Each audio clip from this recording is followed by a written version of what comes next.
Student, तो चलिए 2.3 का क्वेश्चन नंबर 7 देखते हैं अब हम। और क्वेश्चन नंबर 6 तक तो हमने सॉल्व कर ही लिया है।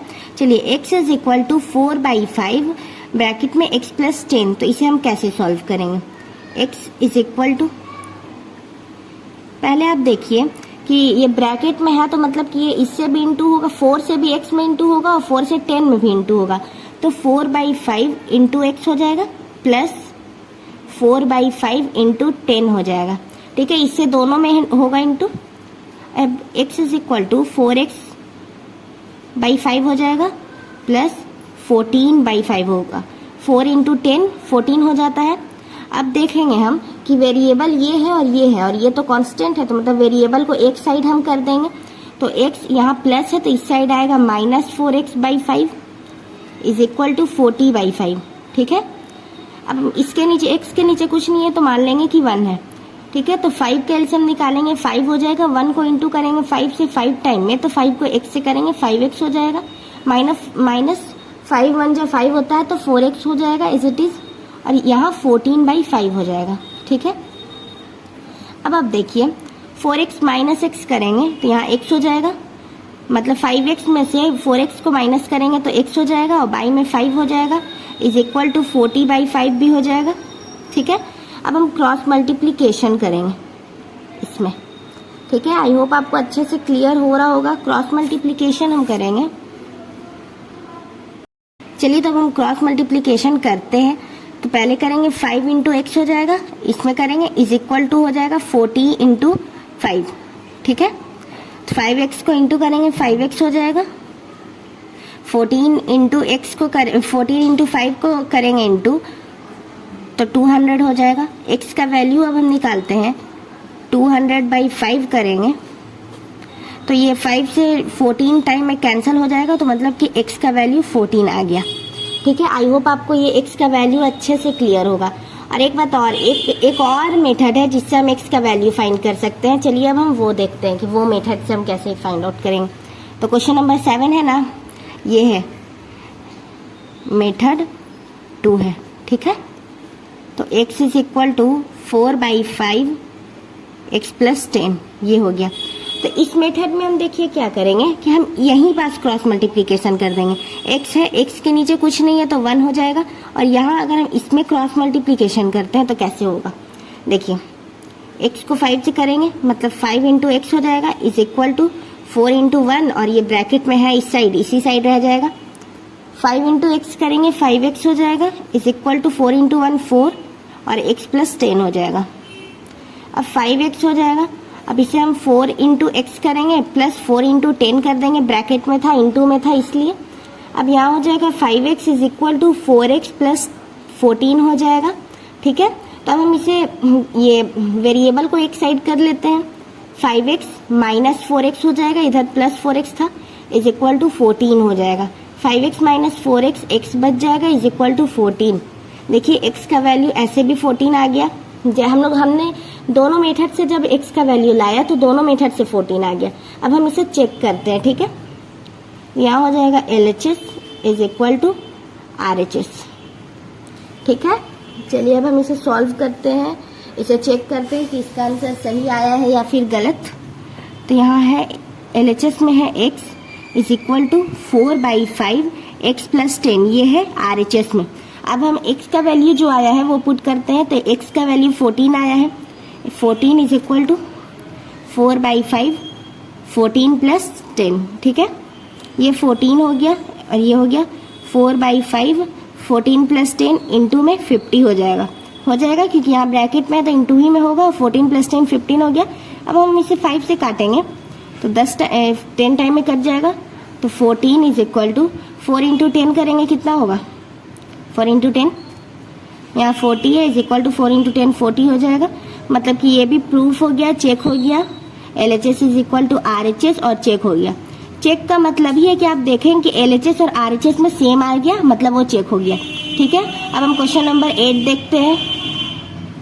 चलिए स्टूडेंट, तो अब हम सॉल्व करते हैं क्वेश्चन नंबर 8। तो क्वेश्चन है 2x/3 plus 1 is equal to 7x/15 plus 3। ठीक है, तो इसमें हम पहले ही देख रहे हैं कि दोनों साइड वेरिएबल है और दोनों साइड कांस्टेंट है। तो वेरिएबल को एक साइड कर देते हैं और कांस्टेंट को एक साइड करके हम सॉल्व करते हैं। तो 2x/3 इधर प्लस में है तो इधर -7x/15 इज इक्वल टू 3, इधर प्लस में है +1 तो इस साइड जाएगा -1 हो जाएगा।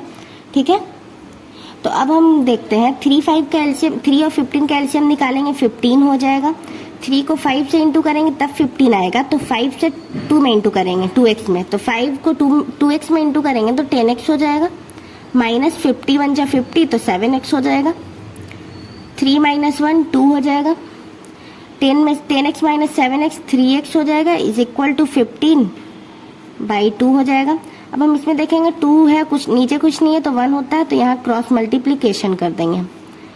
3x × 1 15 × 2, 3x × 1 3x is equal to 15 × 2 30 हो जाएगा। अब हम x का वैल्यू निकालेंगे तो 13/3 कैंसिल करेंगे तो 10 टाइम में हो जाएगा 3 से 30, तो x का जो वैल्यू है वो आ गया है 10। ठीक है, क्वेश्चन नंबर 8 में भी हम 2 मेथड से सॉल्व करेंगे क्वेश्चन नंबर 8 में। ठीक है, तो अब मेथड 1 ये हो गया, अब हम मेथड 2 से सॉल्व करते हैं। तो देखिए मेथड 2 से ये हो जाएगा 2x/3 + 1 is equal to 7x/15 + 3, ये क्वेश्चन है, इसे अब हम सॉल्व आउट करते हैं। तो हम पहले इसमें क्या करेंगे कि पहले हम डायरेक्ट पहले एलसीएम ले लेते हैं इसी में। ठीक है, इसके नीचे कुछ नहीं है तो 1 और इसके नीचे कुछ नहीं है तो 1। 3 और 1 का एलसीएम निकालेंगे 3 हो जाएगा। 3 1 जा 3 तो 2x हो जाएगा, और 1 को 3 से इंटू करेंगे 3 टाइम में, तो 3 को 1 से करेंगे मतलब ऊपर वाले में तो 3 हो जाएगा यहाँ, इज इक्वल टू 15 1 जा 15 हो जाएगा। तो 7x को भी 1 से इंटू करेंगे 7x हो जाएगा। 1 को 15 से इंटू करेंगे 15 टाइम में, तो 3 को 15 से इंटू करेंगे 45 हो जाएगा। ठीक है, अब हम इसमें क्रॉस मल्टीप्लिकेशन करेंगे कि अब तो हम इसमें ऐड कर नहीं सकते हैं क्योंकि ये वेरिएबल है और ये कांस्टेंट है। तो 15 × 2x हो जाएगा प्लस 15 × 3, मतलब दोनों में इंटू होगा, फिर बाई में, फिर इज इक्वल टू में हो जाएगा 3 × 7x, फिर प्लस 3 × 45। ठीक है, 15 × 2 30x हो जाएगा, प्लस 15 × 3 45 हो जाएगा, is equal to 3 × 7x 21x हो जाएगा, प्लस 45 × 3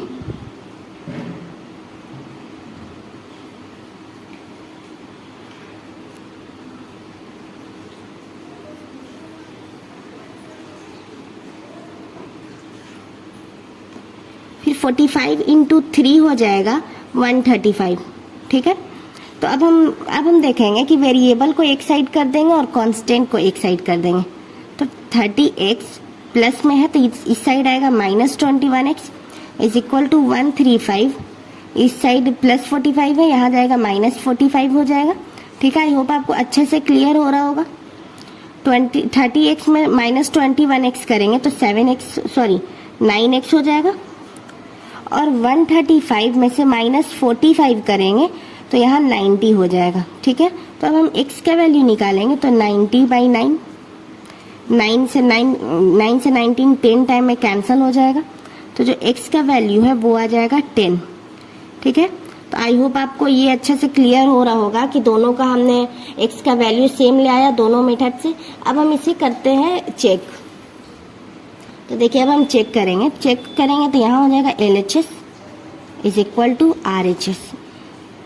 ठीक है, LHS में क्या था, LHS में था 2x/3 + 1 is equal to 7x/15 + 3। अब हमें x का वैल्यू डाल के डायरेक्ट पुट करके और इसका आंसर निकालना। ठीक है, x का वैल्यू क्या था 10 था, 2 × 10/3 + 1 इज इक्वल टू 7 × 10/15 + 3। ठीक है, तो 2 × 10 20/3 हो जाएगा + 1 70/15 + 3। ठीक है, अब इसका हम एलसीएम निकालेंगे 3 हो जाएगा, और फिर 3 1 जा 3 तो 20 को 20 लिख देंगे, और इसके नीचे कुछ नहीं है तो 1 है, तो 1 को 3 से इंटू करेंगे 3 टाइम में, तो 3 को 3 लिख देंगे, और यहाँ कुछ नहीं है तो नीचे 1 है, यहाँ एलसीएम निकालेंगे 15 हो जाएगा। 50 1 जा 50 तो 70 1 जा 70 हो जाएगा, और 1 को इंटू करेंगे 50 से 50 टाइम में, तो 15 को 3 से करेंगे 45 हो जाएगा। अब हम इसे करेंगे तो 23/3 हो जाएगा, ठीक है। और इसे हम ऐड करेंगे 70 + 45, तो यहाँ 111 हो जाएगा, बाई 15 हो जाएगा, ठीक है। तो इसे हम ये कट करेंगे, ठीक है। 5 के टेबल से करेंगे तो 3 टाइम में, और ये हो जाएगा 23 टाइम में। तो इसका वैल्यू क्या आया, इसका आंसर 23/3, और इस साइड भी आएगा 23/3, मतलब कि दोनों साइड 23/3 आ गया। और हमें चेक कैसे करना होता है, यही कि दोनों साइड सेम आ जाए, तो मतलब कि LHS = RHS, मतलब ये क्वेश्चन भी चेक हो गया क्योंकि इसके दोनों साइड भी सेम आ गया। आई होप आपको क्वेश्चन नंबर 8 भी अच्छे से क्लियर हो ही गया होगा। अब हम क्वेश्चन नंबर 9 देखते हैं। तो चलिए अब हम देखते हैं क्वेश्चन नंबर 9। तो क्वेश्चन नंबर 9 का क्वेश्चन है 2i + 5/3 = 26/3 - y। तो इसमें भी y वेरिएबल है, तो वेरिएबल को एक साइड करते हैं और कांस्टेंट को एक साइड करते हैं, ठीक है। तो हो जाएगा 2y, इधर +y है इस साइड, सॉरी इस साइड -y है, इस साइड +y हो जाएगा, = 26/3, और यहाँ +5/3 है, इस साइड -5/3 हो जाएगा, ठीक है। अब हम देखते हैं 2y + y करेंगे तो 3y हो जाएगा, = 3 का एलसीएम लेंगे 3 हो जाएगा, तो और 3 × 1 = 3, तो 26 को 26 लिख देंगे, -3 × 1 = 3, तो 5 को 5 लिख देंगे। 3y = 26 - 5, 21/3 हो जाएगा। इसके नीचे कुछ नहीं है, तो अब हम देखेंगे कि यहाँ पास हम कुछ कर भी नहीं सकते, तो हम डायरेक्ट क्रॉस मल्टीप्लिकेशन कर देंगे, ठीक है।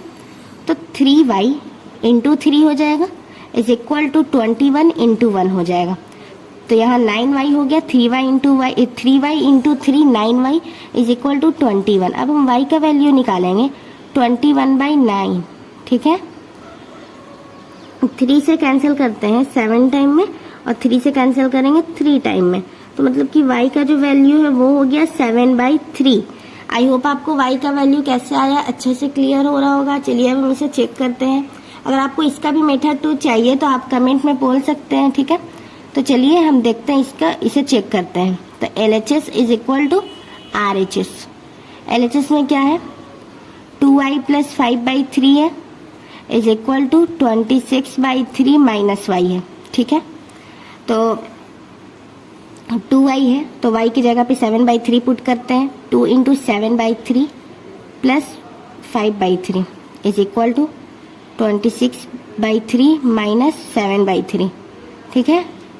यहाँ 7/3 है, तो अब हम इसे इंटू करेंगे तो 7 × 2 हो जाता है 14/3 + 5/3 = 26/3, दोनों को साथ में करेंगे -7/3 हो गया। एज इट इज उतार दिया क्योंकि अभी साथ में करना होगा। 3 का एलसीएम लेंगे 3 हो जाएगा, 14 × 1 = 14, तो 14 हो जाएगा, 3 × 1 = 3, तो 5 हो जाएगा। 3 का एलसीएम लेंगे, 3 × 1 = 3, तो 26 हो जाएगा, और 3 × 1 = 3, तो 7 हो जाएगा, ठीक है। 14 + 5 कितना हो जाता है, 19/3 हो जाएगा। 26 - 7 करेंगे 19/3 हो जाएगा, ठीक है। तो इसमें भी आप देख रहे हो कि दोनों साइड सेम हो गया, तो मतलब कि LHS = RHS हो जाएगा। और ये भी चेक हो गया क्योंकि इसमें भी दोनों साइड बोथ साइड सेम आ गया। आई होप आपको क्वेश्चन नंबर 9 भी अच्छे से क्लियर हो रहा होगा। चलिए अब हम क्वेश्चन नंबर 10 की तरफ स्टूडेंट। तो चलिए अब हम देखते हैं क्वेश्चन नंबर 10। तो क्वेश्चन नंबर 10 है 3m = 5m - 8/5। तो इसमें भी वेरिएबल m है, और वेरिएबल को हमें एक साइड करना है और कांस्टेंट को एक साइड रहने देना है और सॉल्व करना है, ठीक है। तो 3m - 5m हो जाएगा क्योंकि = के इस साइड आएगा, = -8/5 था, वही रहने दिए। अब यहाँ हो जाएगा 3m - 5m, तो -2m हो जाएगा, बच जाएगा क्योंकि यहाँ प्लस है, इसके आगे प्लस है, यहाँ माइनस, प्लस माइनस माइनस होता है, तो माइनस हो गया, और साइन 5 का ज़्यादा बड़ा है तो वही माइनस आ गया, ठीक है, -8/5। इसका मतलब ये होता है कि 3 बड़ा है या 5 बड़ा है, और 5 का साइन क्या है, माइनस, तो माइनस, मतलब जो बड़ा नंबर है उसका जो साइन रहेगा वही एज इट इज आ जाता है, ठीक है। तो इसके नीचे कुछ नहीं है तो 1 है। अब यहाँ पास हम कुछ कर भी नहीं सकते, तो डायरेक्ट क्रॉस मल्टीप्लीकेशन होगा, ठीक है। तो -2m × 5 = 1 × -8, ठीक है। तो इसमें इंटू करेंगे तो -10m हो जाएगा, = -8, ठीक है। m का अगर हम वैल्यू निकालेंगे -8 बाई -10, माइनस से माइनस कैंसिल हो जाएगा। 2 से 8 4 टाइम में और 10 5 टाइम में। 2 से कैंसिल करेंगे 8 को 4 टाइम में और 10 चल जाएगा 5 टाइम में। तो m का वैल्यू आ गया 4/5। ठीक है। अब हम चलिए इसे चेक करते हैं। तो पहले हो जाएगा LHS is equal to RHS। LHS मतलब लेफ्ट हैंड साइड जो नंबर है वो है 3m is equal to right hand side है 5m माइनस 8/5। m का वैल्यू 4/5 आया है, वही हमें पुट करना है। 3 into 4/5 is equal to 5 into 4/5 minus 8/5। ठीक है। तो यहाँ हम देखेंगे 3 4 जा 12 हो जाएगा, बाई 5 हो जाएगा इज इक्वल टू 5 से 5 कैंसिल कर देंगे 1 टाइम में। तो 4 1 जा 4 माइनस 8/5 हो जाएगा। ठीक है। 4 इंटू 3 करेंगे 12 हो जाएगा, बाई 5 हो जाएगा इज इक्वल टू 4 1 जा 4 माइनस 8/5 लिख देंगे एज इट इज। 12/5 हो जाएगा और 4 के नीचे कुछ नहीं है तो 1 हो जाएगा। 5 1 जा 5, 1 इंटू 1 को करेंगे 5 से, तो 1 को 5 से करेंगे तो 5 बार में, तो 4 को भी 5 से इंटू करेंगे। ठीक है। तो 4 को 5 से करेंगे 20 हो जाएगा। 5 को करेंगे 5 से 1 टाइम में, एक बार में, तो 1 से 8 को कर देंगे तो 8 हो जाएगा डायरेक्ट। ठीक है। यहाँ हो जाएगा 12/5 इज इक्वल टू 20 में से 8 जाएगा तो 12 हो जाएगा बाई 5। मतलब कि यहाँ भी दोनों साइड सेम आ गया। तो LHS is equal to RHS। ये क्वेश्चन भी चेक हो गया है। आई होप आपको क्वेश्चन नंबर 10 भी अच्छे से क्लियर हो रहा होगा। सॉरी 2.3 के कोई भी क्वेश्चन में दिक्कत आता है आप कमेंट करके पूछ सकते हैं।